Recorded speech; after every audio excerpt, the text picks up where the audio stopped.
The garage door opener ground along its chain track above her head, shaking a low hum through the bare rafters. Bellamy was on her knees on the concrete, smooth, cool, carrying the faint ghost of old motor oil, pressing a length of blue painter's tape in a straight line across the floor. She snapped the end clean with her thumbnail and ran 2 fingers along the seam to flatten it. The garage was attached to the house, roughly 10 by 20 feet. She was mapping out positions for a 4 by 8 cutting table, a pair of sewing machines, a shelving unit, a garment rack, and a station for packing orders. Everything could fit, she decided, provided she preserved enough clearance to circle the table and actually work. She pushed herself upright and brushed the dust from her jeans, studying the blue grid she had laid down. The bungalow had set her back a modest $119,000, purchased with financing secured while she still held a salaried corporate job. She had closed in late February. By the first week of March, that same corporate position no longer existed, and the sewing work she had been running on the side became the only money coming in. Between her down payment, closing costs, and a round of urgent plumbing fixes, her savings had shrunk to a thin emergency buffer, just north of $4,000. The kitchen's curling laminate countertops and plain white refrigerator reminded her every morning that buying a house had not, in fact, made her rich. Still, the garage gave her something she needed badly. Her second bedroom, barely 9 by 10, was already stuffed. A desk, a filing cabinet of patterns, a rack of customer garments, rolls of shipping materials. The doorway was too narrow to wheel in any real cutting setup. The previous owner, however, had insulated the garage walls and installed a dedicated electric heater on its own breaker, making it the one space in the house that could support a full workflow for alterations and small batch production. Once she moved operations out here, the car would simply live in the driveway. Her phone vibrated against her hip from the back pocket of her jeans. Griff, her older brother. "Hey," he said. Wind and the rush of passing cars crowded the line. "You at the house?" "Measuring the garage for equipment," Bellamy told him, nudging a strip of tape with the toe of her sneaker to true it up. "Great. So listen, Mom and Dad are doing the final push on the North Olmsted place. Can I stash a few things in your garage for a week?" He did not pause to ask whether she had room or whether the layout she was in the middle of planning would be thrown off. He had registered the word garage and immediately converted it into open square footage. His own house in Westlake was full, he said. The kids had colonized the basement with gaming monitors and athletic equipment. "Sure," Bellamy said. The word left her mouth before she could pull it back. It was the automatic reflex of the youngest child, the reliable one who swallowed the inconvenience so no one else had to ask a second time. Only after she had already committed did she think to say, "What do you mean by a few things?" Griff pulled into the driveway an hour later in his SUV. He hauled out 3 dense cartons stuffed with college textbooks and old coursework, an oversized canvas hockey bag, and a second-hand table and chairs set broken down into flat pieces. The furniture, he insisted, might be worth something to a restorer one day. "You always make everything so easy, Belle," he said, giving her shoulder a quick pat before swinging back up into the driver's seat. He needed to get over to their parents' house. Bellamy watched him pull away.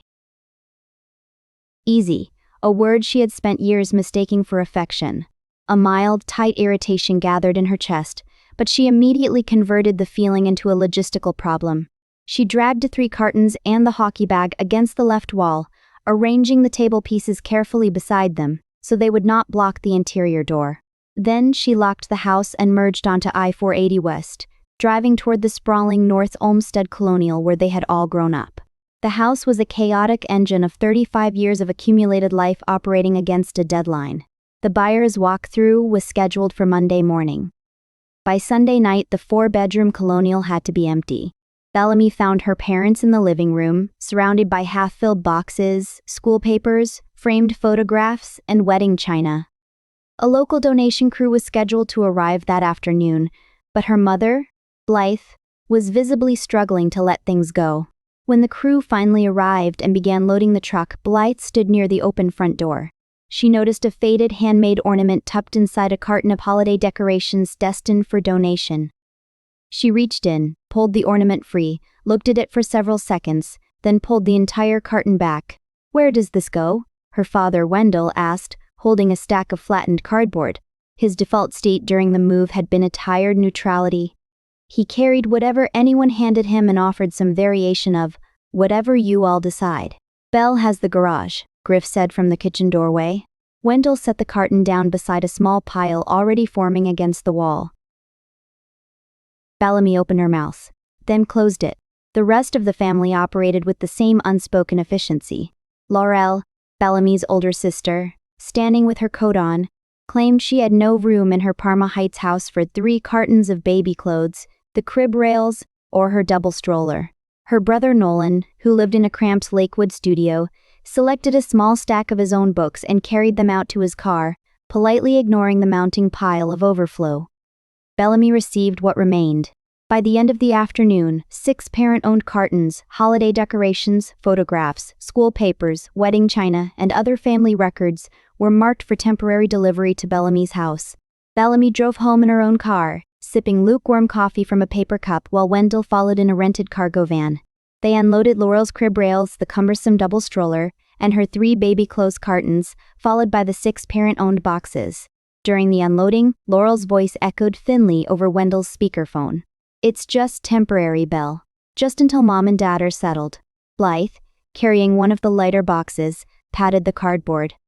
"These are family things. We'll sort it out soon." When the van pulled away, exactly 12 cartons sat in 3 owner groups along the garage walls, flanked by Griff's hockey bag, Laurel's stroller and crib rails, and the dismantled table and chair set. Wendell and Blythe's remaining overflow, 7 cartons, several black household bags, and a warped particle board bookcase, had gone straight to the small attached garage of their new 900-square-foot, 55-plus condo near Westlake, forcing Wendell to park outside for the foreseeable future.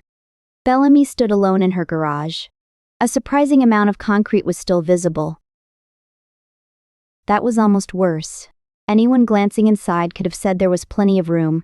What she no longer had was one uninterrupted work area large enough for the production layout she had measured that morning.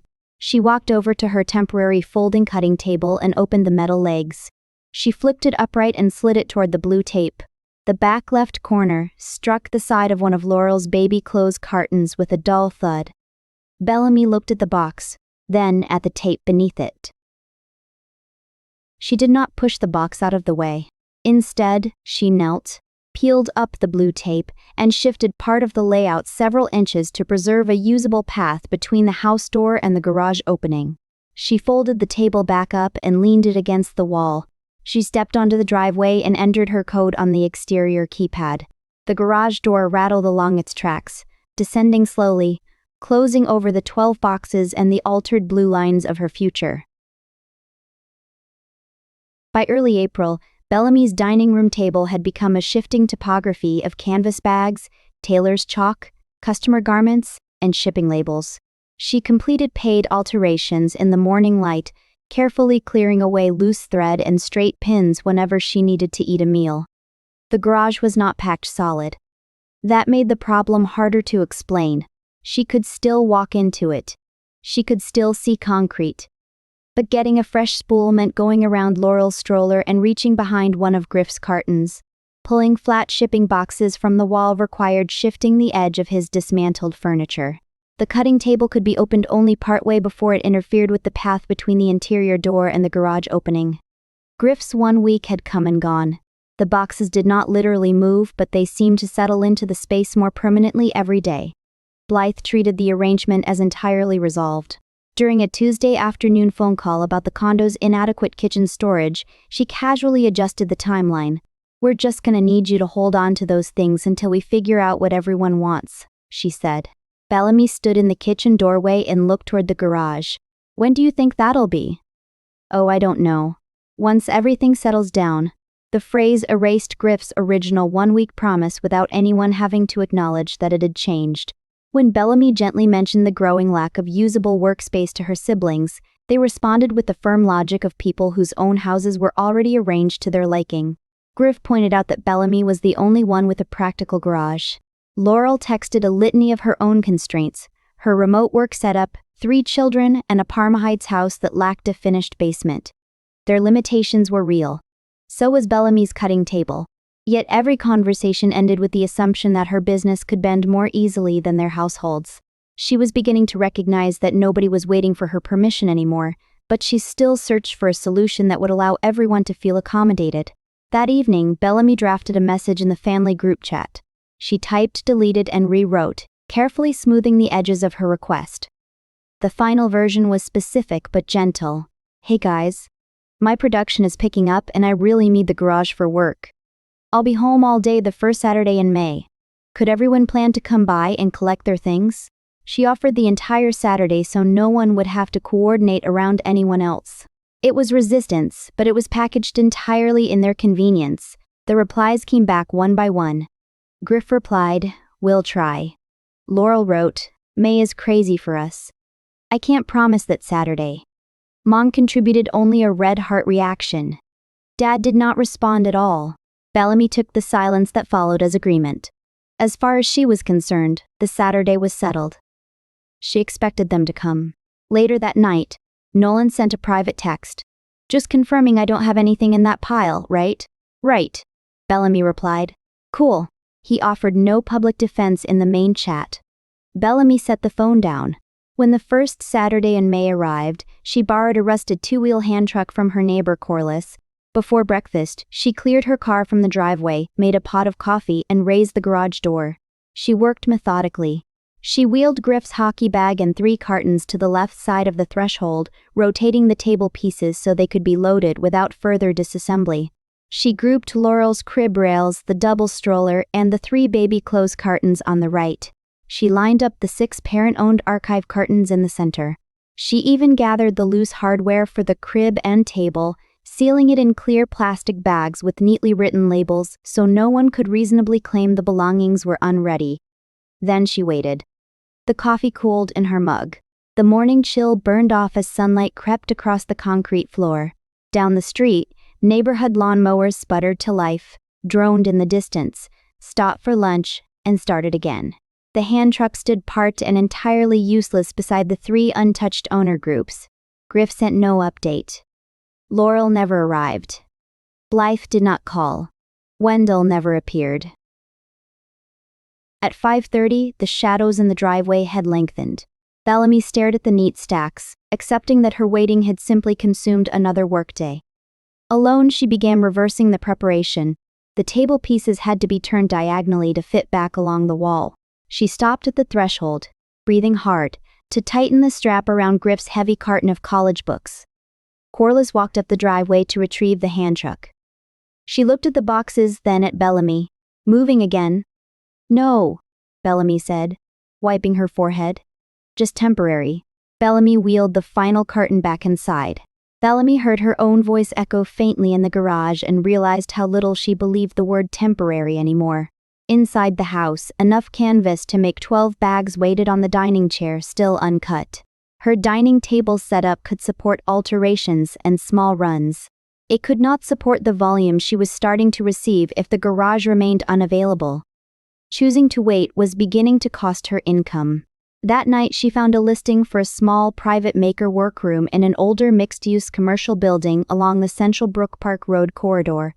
The room was basic and permitted quiet textile work. Rent was $475 a month, utilities included. The landlord required a 6-month commitment running from May through the end of October. The total was a fixed $2,850. Bellamy signed the digital lease from her phone. She did not tell the family.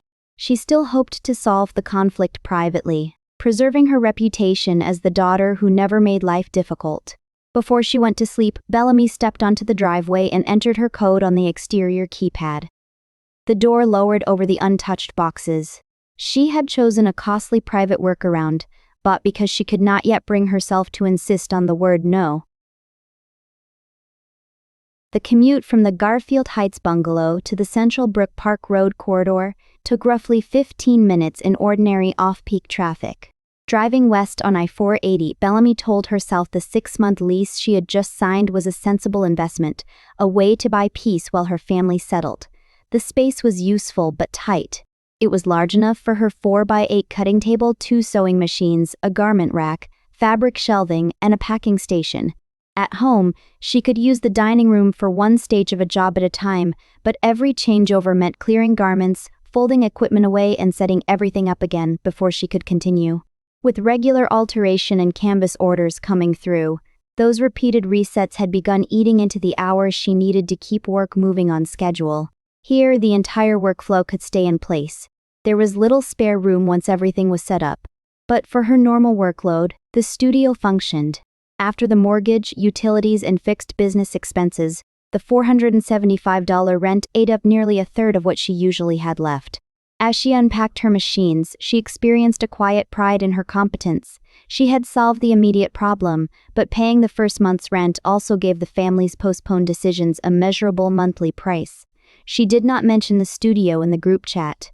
Disclosure would turn the supposedly temporary boxes into an acknowledged conflict. In June, the arrangement expanded. Laurel's husband arrived at the bungalow on a Tuesday afternoon without warning, driving a borrowed cargo van. He lowered a furniture dolly to the driveway, revealing a damaged digital console piano. Several plastic keys were chipped or missing entirely. The console body had been separated from its legs and pedal unit for transport.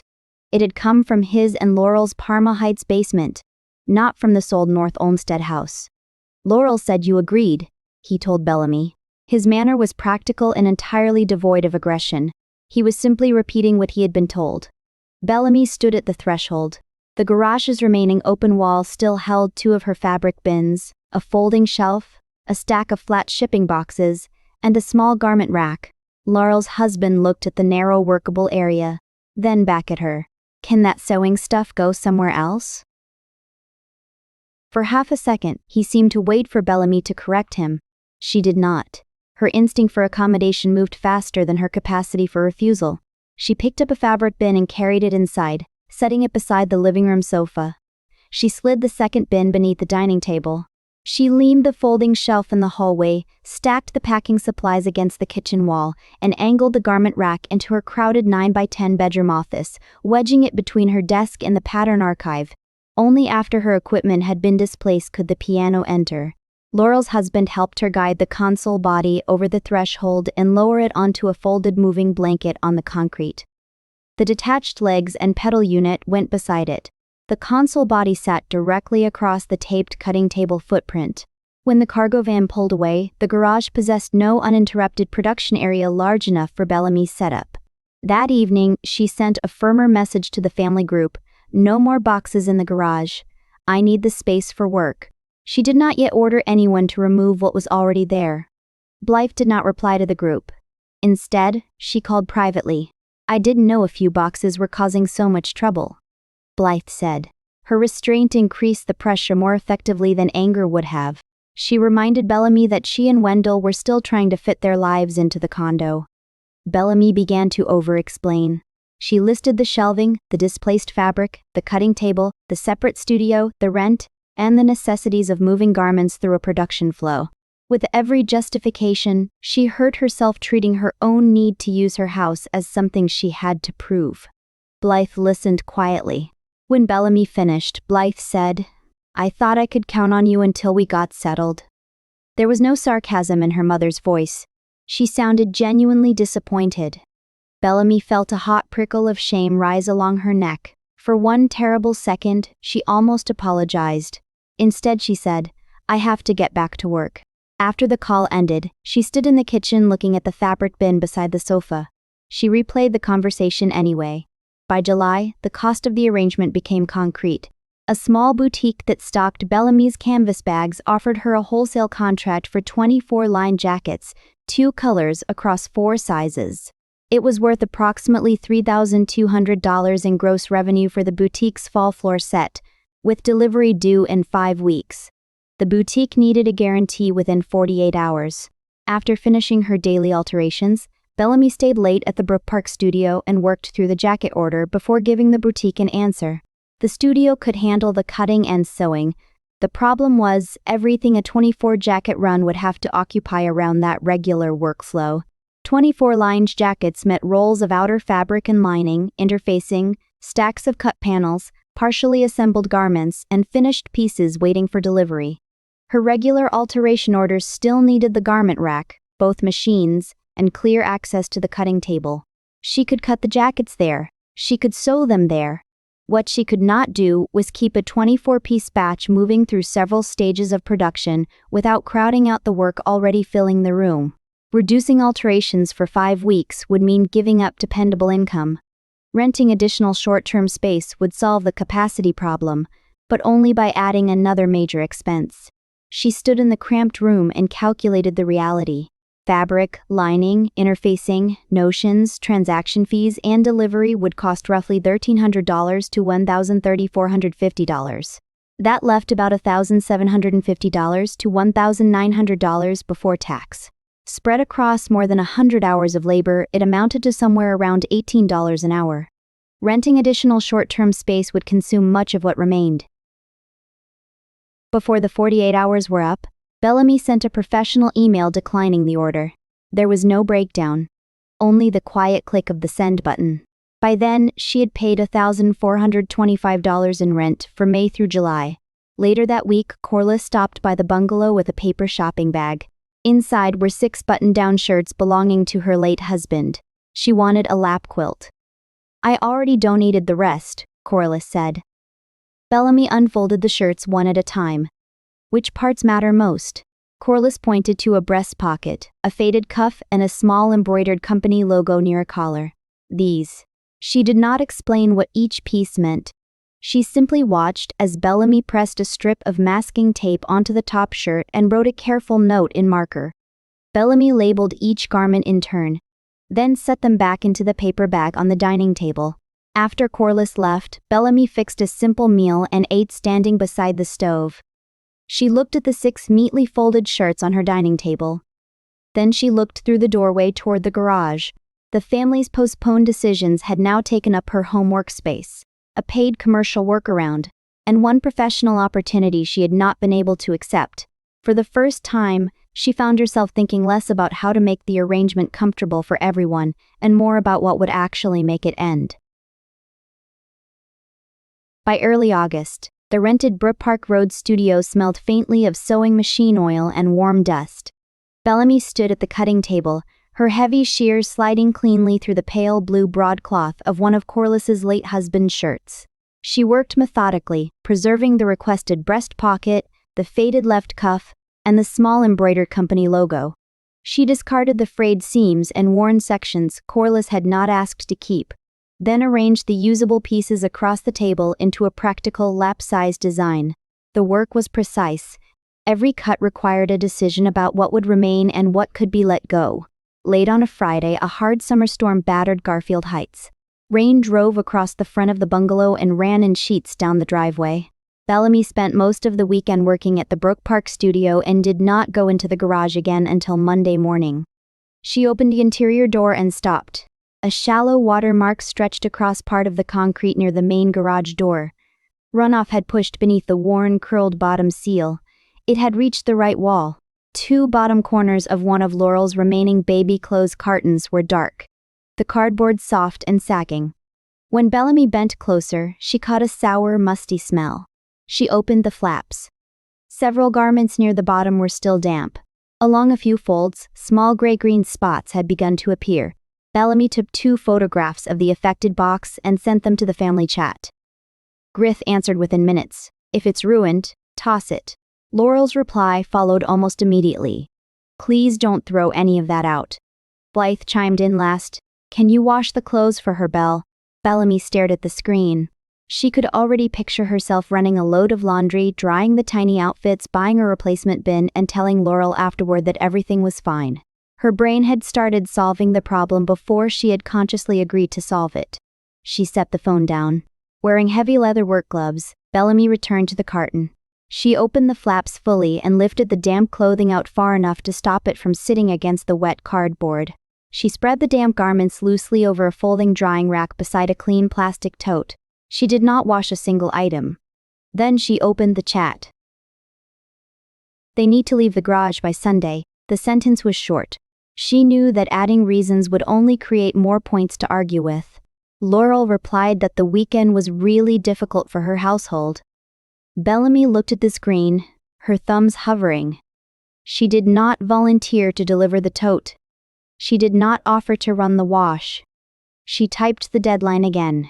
They need to leave by Sunday. By Saturday evening, the clothes were dry to the touch and Bellamy returned them loosely to the tote. When Sunday arrived, Bellamy remained inside the house. She did not clear the driveway before breakfast. She did not borrow a hand truck or stage the belongings at the threshold. She did not brew coffee for an imaginary moving crew. She sat at her dining table, pinning a hem. At 3 p.m, Laurel's husband pulled into the driveway in the family's mid-size crossover. Bellamy walked out to meet him. The back of his vehicle was crowded with child car seats, soccer gear, and reusable grocery bags. There was enough room for the plastic tote.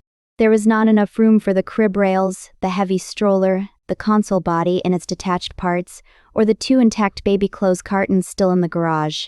He seemed mildly inconvenienced by the errand, but not hostile. "Did anything else get wet?" he asked, hoisting the tote. "The rest is dry," Bellamy said, standing back. "But Laurel still needs to schedule a pickup." He nodded. He loaded the tote and drove away. Bellamy stood in the driveway. Laurel's baby clothes group now consisted of 2 intact cartons. One owner's property had actually left because Bellamy had attached a date to the request and repeated it instead of replacing it with another offer. Relief came first, then fear. She could already imagine Laurel calling Blythe.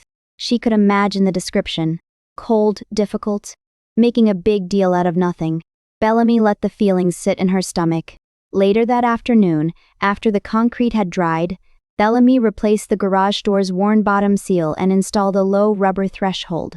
For the final check, she closed the door and let water from the garden hose run across the driveway toward the threshold for several minutes. The inside edge stayed dry. 2 days later, she stood in the center of the garage and inventoried the visible owner groups without opening any sealed boxes. Griff, Laurel, Mom and Dad. Then she drafted a new group message, this time with an exact consequence attached. "Please pick up everything that belongs to you by September 15. I'll be home that day from 9 to 6. Anything left after that date will be moved. Nothing discarded. To a nearby climate-controlled storage unit for October. I'll provide pickup times, and every owner will need to remove their property by October 31. The garage becomes my workroom in October." The replies trickled in. Griff joked about her eviction notice, then wrote, "Fine. If I can't get there, move mine." Laurel called the deadline unnecessary before adding, "Okay, if we don't make the 15th, move ours. We'll need a Saturday to pick it up." Wendell wrote, "If we don't get there, move everything marked Mom and Dad. I'll handle pickup."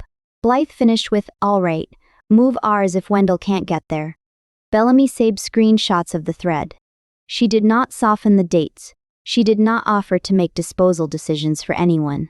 As the week progressed, ordinary family messages resumed in the chat. No one asked for a pickup appointment. Back at the Brook Park studio, Bellamy worked on a navy dress for a librarian who was leaving that weekend for her cousin's wedding. She took in the waist where she had pinned it during the fitting, narrowing the dress just enough to give it shape without changing the way the skirt fell. At home, the garage remained unchanged. The date on the calendar moved closer. The first 2 weeks of September compressed into a quiet stretch of avoidance. On Bellamy's kitchen wall calendar, the 15th remained squared in red ink. In the family group chat, ordinary digital life continued unabated. Griff sent updates about his kids' soccer tournament schedules. Blight shared a link to a baked ziti recipe. Laurel complained about traffic on I-480. Wendell remained mostly silent. No one requested a pickup appointment. No one mentioned a truck, a Saturday, or the garage. At the Brook Park Road studio, Bellamy sat beneath the buzzing fluorescent lights and looked at the October end date on her lease. The final month was already part of the 6-month commitment. Whether the garage was ready or not, the money was gone. She cycled through imagined explanations for each of them while she sewed. Laurel was overwhelmed with 3 children. Griff traveled for regional sales meetings. Wendell and Blythe were exhausted by the cramped reality of the condo. All of those things could be true. The boxes were still in her house. On September 15, Bellamy unlocked the garage and remained home from 9 in the morning until 6 in the evening. She worked at the dining room table, pausing whenever a vehicle slowed on her street. No vehicle turned into her driveway. No one called to ask for a last-minute extension. At 6, the boxes were exactly where they had been that morning. When she woke the next day, Bellamy did not immediately book movers. She brewed coffee. She looked through the kitchen doorway toward the garage. Maybe the weekend. Maybe Griff would call. Maybe one more day would allow someone else to solve this without forcing her to become the problem. She hated how familiar that hope felt. That afternoon, she bought a roll of shipping labels and a thick black marker. She began photographing and tagging the visible owner groups so she could distinguish Griff's property from Laurel's, and both from the parent-owned archive. The 6 parent-owned boxes contained photographs, wedding china, school papers, holiday items, and other family records still owned by Wendell and Blythe. Bellamy did not treat the label family as permission to divide their contents among her siblings. Near the center of the pile sat a heavy carton bearing the exterior label, Mom's Papers, in Blythe's looping handwriting. Its top flaps were untapped, and one side seam had weakened enough to bulge outward. Bellamy took a roll of packing tape to reinforce the seam before any move. As she steadied the top flaps, a loose folded sheet of notebook paper slipped partly out and caught against the cardboard edge. It was an unsent, handwritten draft. Bellamy recognized her mother's penmanship, though the ink was faded and the handwriting tighter, younger. She saw the salutation, addressed to Blythe's own mother. Below it, 1 or 2 visible lines read, "The boxes have been taking up the basement for 2 years now, and we really need a decision on what." Bellamy froze. She read only enough to understand what the page was. Then she carefully slid it back beneath the flap. She did not rummage through the box. She did not consider quoting it in the group chat. For several seconds, she stood with one hand resting on the reinforced seam. She tried to imagine Blythe younger, standing in another basement, looking at another person's boxes. The anger in Bellamy's chest shifted. Not disappeared. Shifted. She could understand how a pattern started without volunteering to keep it going. Nolan stopped by after his shift the next evening, still wearing dark work boots. He leaned against the door frame and looked at the neat white owner labels stuck to the curtains. "So the deadline passed," he said. Bellamy adjusted a stack of packing paper. "Nobody came. What happens now? I don't know. I guess I'll wait and see if Griff can come this weekend. He usually has time on Sundays." Nolan put his hands in his pockets. "If you keep pushing it to next weekend, it's only a new deadline if something actually happens after it." He did not tell her what to do. He simply left the sentence there. Bellamy looked at the floor. After Nolan left, she sat on the sofa, opened the browser on her phone, and looked up self-storage facilities along Brook Park Road. She compared indoor units, climate control, access hours and sizes. She did not book one yet. On a bright Saturday morning in late September, Bellamy drove back to Garfield Heights after picking up supplies. As she turned onto her street, she slowed. A rented box truck was parked squarely in her driveway. She parked her car against the opposite curb and crossed the street. Her garage door was already wide open. Blythe had used the garage code Bellamy had given her after the boxes were moved in, so she could come back for anything she needed without having to coordinate with Bellamy. It had been meant to make taking things out easier, not bringing more in. Bellamy stopped at the edge of the driveway. Laurel's husband stood at the back of the rented truck, the metal roll-up door pushed to the roof. Inside, Bellamy could see the exact overflow load that had gone to Wendell and Blythe's condo in March: 7 heavy cartons, several bulging black household bags, and the warped particle board bookcase. The small win she had achieved with the damp baby clothes had not magically changed the rest of the family's habits. Now the condo garage was being emptied, and Bellamy's garage had again been chosen as the answer before anyone had asked her. Laurel's husband gripped the sides of the first heavy box, pivoted away from the truck bed, and walked toward the open garage. Before his boot could cross the rubber threshold, Bellamy stepped directly in front of him. Laurel's husband shifted his grip on the heavy carton, leaning his weight forward. "No," Bellamy said. She stepped directly onto the low rubber threshold. "Nothing else goes in." He stopped. The bottom edge of the cardboard rested against his belt.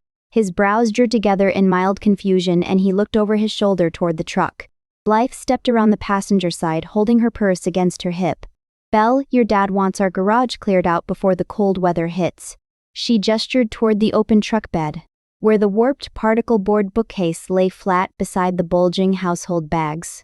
That bookcase isn't going to safely fit inside a 900 square foot place, and we have to return this truck by noon. We just need somewhere safe for this load while your dad and I decide what to do with it. Bellamy kept her hands resting at her sides. Nothing else goes in the garage. Blythe's expression tightened. We already rented the truck. Bellamy said nothing.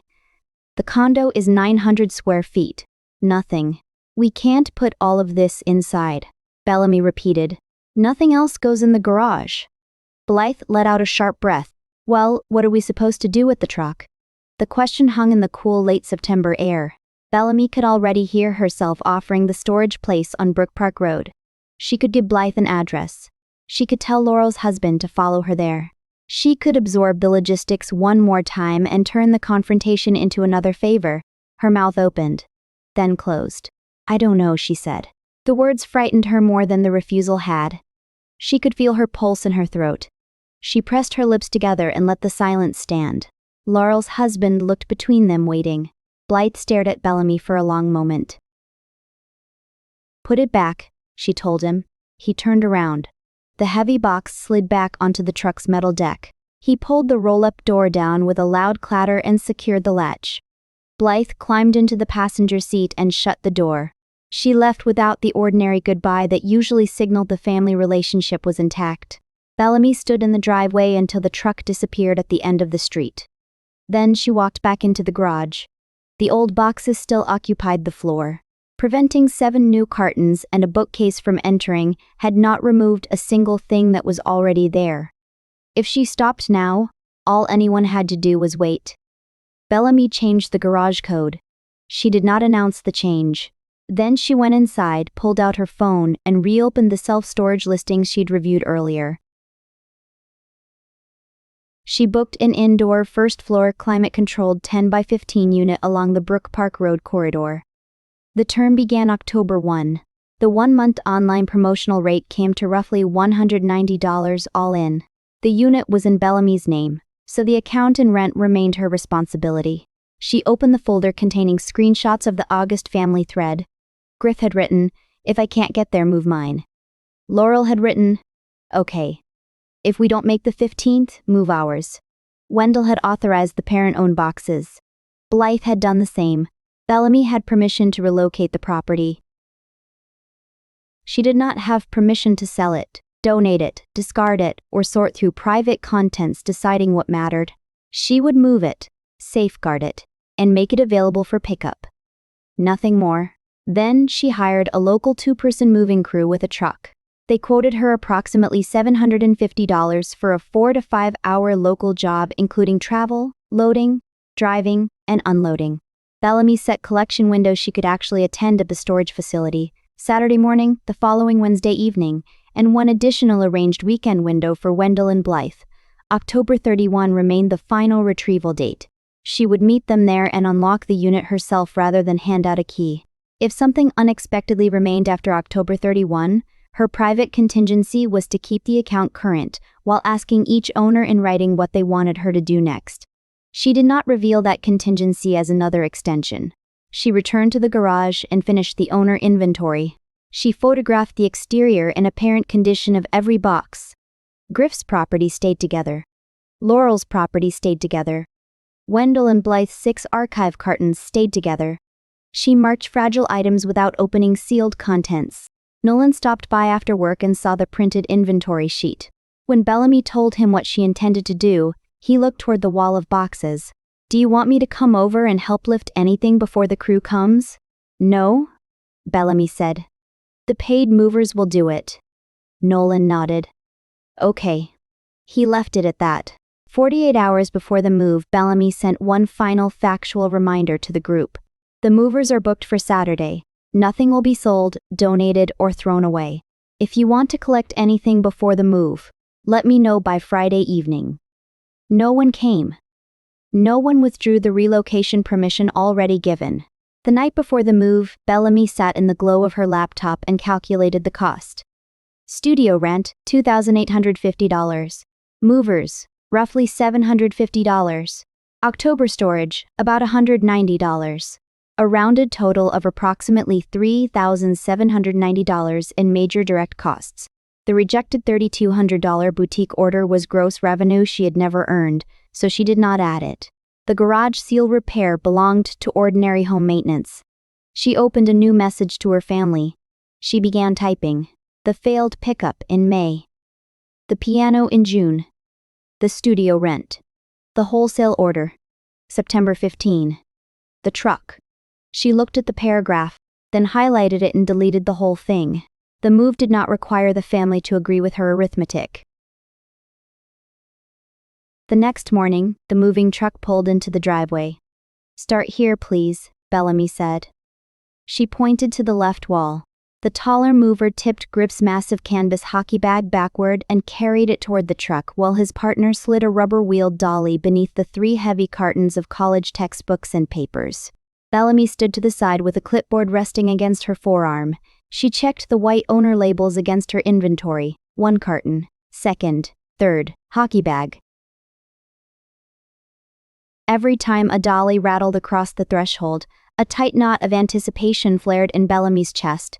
The objects themselves still invited exceptions. Grif's table might actually be worth something someday. Laurel had once saved those baby clothes for a reason. Her parents' cartons held decades of family history. For months, the easiest rule had been to leave every decision in place until the owner felt ready to make it. The movers did not care about any of that. They cared whether a box was labeled, whether it was stable, and where Bellamy wanted it to go. The crew moved to Laurel's pile. The crib rails had to be matched and bound with stretch wrap so the pieces would not slide apart. The heavy double stroller refused to collapse completely, its plastic reels catching awkwardly on the dolly's frame. Then came the damaged digital console piano. It required both movers. One took one end of the console body while the other took the opposite end. They carried it sideways through the garage opening and down the driveway. Afterward, they returned for the detached legs and pedal unit. Bellamy checked each piece off her inventory. The 2 intact baby clothes cartons went next. The contents of the damaged 3rd carton had already gone home in August. Grip's disassembled second-hand table and chair set followed. Bellamy recorded its departure with a neat checkmark. She did not make a joke to the movers about whether the furniture was actually worth restoring. It did not belong to her. Finally, the men reached the 6 parent-owned cartons. Bellamy had labeled them clearly for Wendell and Blythe. She did not attempt to open them and divide 35 years of school papers, photographs, wedding china, or holiday decorations among her 4 siblings. The archive remained her parents' responsibility. As the men worked, the concrete floor began to widen. For months, the garage had functioned as a series of interrupted paths. Now gray flooring appeared between the owner groups. Then larger rectangles. Dust and cardboard fibers outlined the places where curtains had sat through spring and the long, humid summer. Notably absent from the moving load were the warped particle board bookcase and the 7 additional cartons from Wendell and Blythe's condo.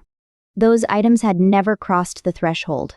During a brief pause while the movers rearranged the truck bed, Bellamy leaned against the garage frame. She pulled her phone from her pocket and opened the family group chat. The screen was quiet. A sudden temptation gripped her. She could type everything now. She could make the entire case one last time and send it before the final box left. Bellamy unlocked the keyboard. Her thumb hovered. Then she locked the screen and slid the phone back into her pocket. The movers returned. Near the center of the remaining stack sat Blythe's paper box, its side seam still reinforced with the packing tape Bellamy had applied weeks earlier. She remembered the folded letter that had slipped partly out. Her mother complaining to her own mother about boxes in a basement. Bellamy left the carton exactly as it was. "Miss?" the taller mover asked. He pointed to a carton marked in red. "This one says fragile." "That's the wedding china," Bellamy said, stepping forward.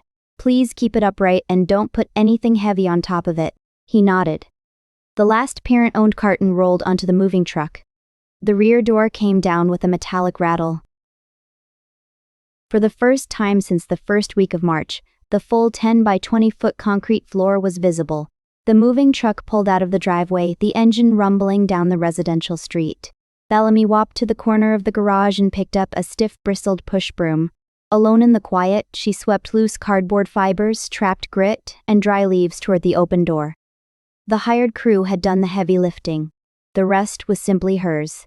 She walked from the interior house door straight to the driveway, then turned and walked back. No stroller. No cartons. No furniture forcing her sideways. She raised both arms briefly and touched nothing. Down by her shoes, faint sticky residue from the original blue painter's tape was still visible on the concrete. The cutting table footprint had survived beneath everything. Bellamy locked the house and drove the familiar route toward Brook Park Road, meeting the movers at the indoor climate-controlled storage facility. The transition was strictly practical. She stood beside the open roll-up door of the 10 by 15 unit, checking each piece against her clipboard inventory. Griff's cartons, hockey bag, and furniture went to the left. Laurel's stroller, crib rails, 2 baby clothes cartons, console body, legs, and pedal unit went in the center. Wendell and Blythe's 6 archive cartons went to the right. The wedding china remained upright in a stable position, clear of anything heavy. The owner group stayed separated so each person could remove an entire set without Bellamy sorting through anyone's private contents. She paid the crew through the company's app. After they left, Bellamy photographed the 3 group sections and pulled the metal storage door down. She locked it with a heavy steel padlock. The possessions were no longer inside her home. For them to return, someone would now have to ask her and receive a new yes.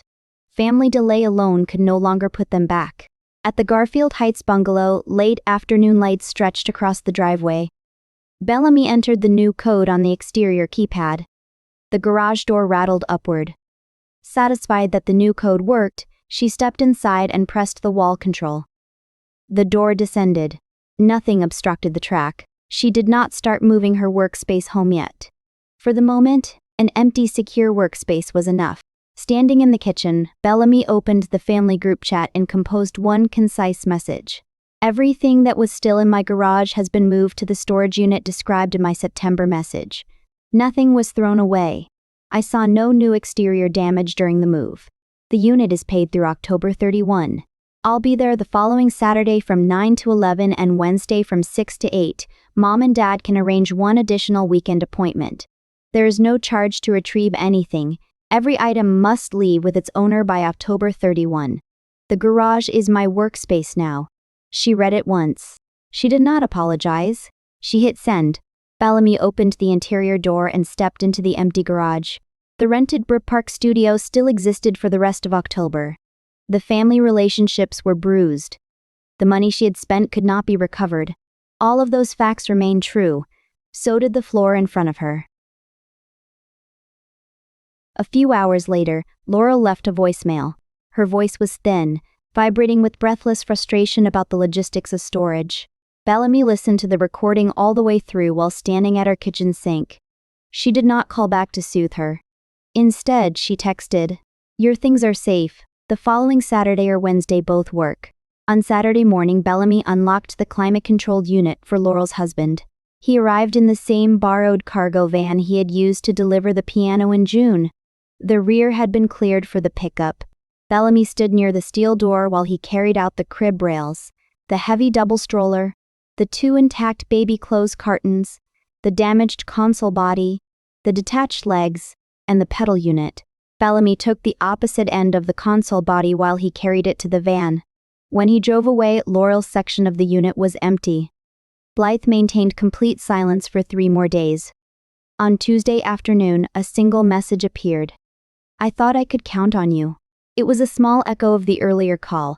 Bellamy opened the keyboard. She began typing a justification of the studio expenses, then deleted it.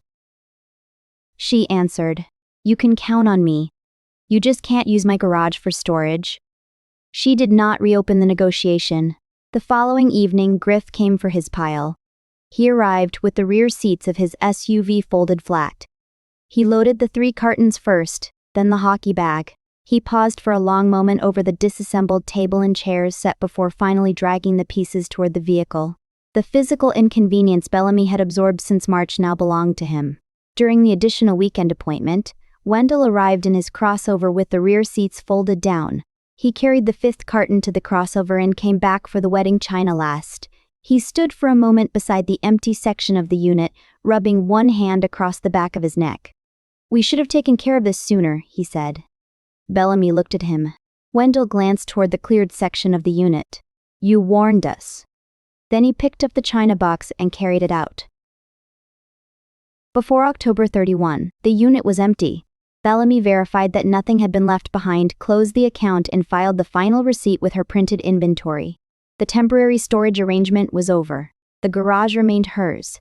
At home, she scrubbed the faint watermark from the concrete floor, inspected the replaced bottom seal, and ran another controlled water test toward the threshold.